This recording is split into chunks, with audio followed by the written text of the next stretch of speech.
அதனால் my dear virtual warriors, இதை வந்து சாதாரணமாக எடுத்துக்காதீங்க. இது எல்லாருக்குமே அந்த ஃபார்ம் போய் ரீச் ஆகணும்.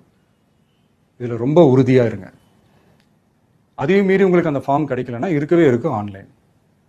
தேர்தல் ஆணையம் அந்த வெப்சைட்டில் போய் அந்த ஃபார்மை டவுன்லோட் பண்ணி நீங்கள் ஃபில்அப் பண்ணி சப்மிட் பண்ணலாம். உங்கள் வீட்டில் இருக்கிறவங்களுக்கு நீங்கள் செஞ்சு கொடுங்க, பக்கத்து வீட்டில் இருக்கிறவங்களுக்கு செஞ்சு கொடுங்க, தெரிஞ்சவங்களுக்கு, தெரியாதவங்களுக்கு, பழகினவங்களுக்கு, பழகாதவங்களுக்கு எல்லாருக்குமே நீங்கள் தயவு செஞ்சு கொடுங்க.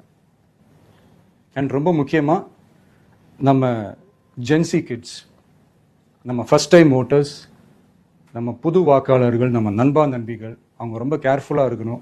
நான் ஆல்ரெடி சொன்ன மாதிரி உங்களுக்கான ஃபார்ம், அந்த ஃபார்ம் நம்பர் 6, அதை கரெக்டான டீட்டெயில்ஸோட கரெக்டான உங்கள் டாக்குமெண்ட்ஸை வச்சு அதை சப்மிட் பண்ணுங்கள். ஏன்னா வரப்போகிற தேர்தலில் நீங்கள் தான், அந்த ஜென்சி வாக்காளர்கள் தான் மிக முக்கியமான ஒரு ஃபோர்ஸ் அப்படின்றது எல்லாருக்குமே தெரிஞ்ச ஒரு விஷயம். அதனால் உங்களை டிஸ்டர்ப் பண்ணுறதுக்கு, உங்கள் பேரை அதில் இன்க்ளூட் பண்ணாமல் செய்கிறதுக்கு என்னென்ன வேலைகள் செய்யணுமோ, என்னென்ன தில்லுமுள்ளு வேலைகள் செய்யணுமோ எல்லாமே அவங்க செய்வாங்க. இது நமக்கு எல்லா திசையிலையும் எல்லா பிரச்சனைகள் கொடுத்துட்டு தானே இருக்கிறாங்க. அது டிஃபால்ட்டாக நடந்துட்டு தான் இருக்கும், அது ஒன்றும் பண்ண முடியாது. ஸோ அந்த மாதிரி ஓட்டு போடுற விஷயத்துலையும் அவங்க என்ன உத்தமராக மாறவா போகிறாங்க?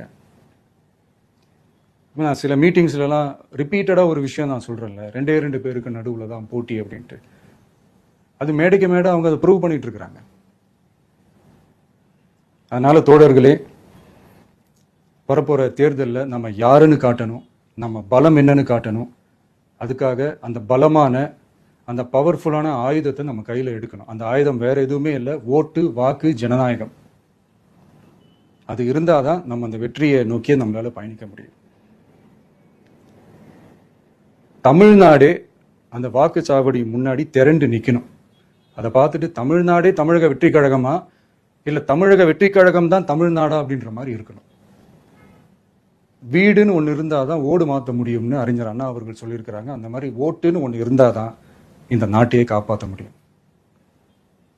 அப்புறம் இன்னொரு முக்கியமான விஷயம், அந்த எனிமரேஷன் ஃபார்ம் நீங்கள் ஆன்லைனில் நீங்கள் ஃபில்அப் பண்ணும்போது அதில் ஒரு சில ப்ராப்ளம்ஸ் வர்றதுக்கு வாய்ப்பு இருக்குது. அது உங்களுடைய ஓட்டர் ஐடியில் இருக்கிற உங்கள் பேரும், ஆதார் கார்டில் இருக்கிற பேரும், அந்த ஸ்பெல்லிங், இனிஷியல்ஸ் எல்லாமே ஒரே மாதிரி இருந்தால் தான் அது அக்செப்ட் ஆகும், இல்லைன்னா அக்செப்ட் ஆகாது. அது கொஞ்சம் கேர்ஃபுல்லாக பண்ணுங்கள். அது கொஞ்சம் யூசர் ஃப்ரெண்ட்லியாக இருக்கலாமேன்னு கேட்டதுக்கு அதெல்லாம் முடியாது, அதுக்கெல்லாம் வாய்ப்பு இல்லை, அதுக்கெல்லாம் ஆளுங்க இல்லை, பண்ண முடியாதுன்னு ரிப்ளை பண்ணிட்டாங்க.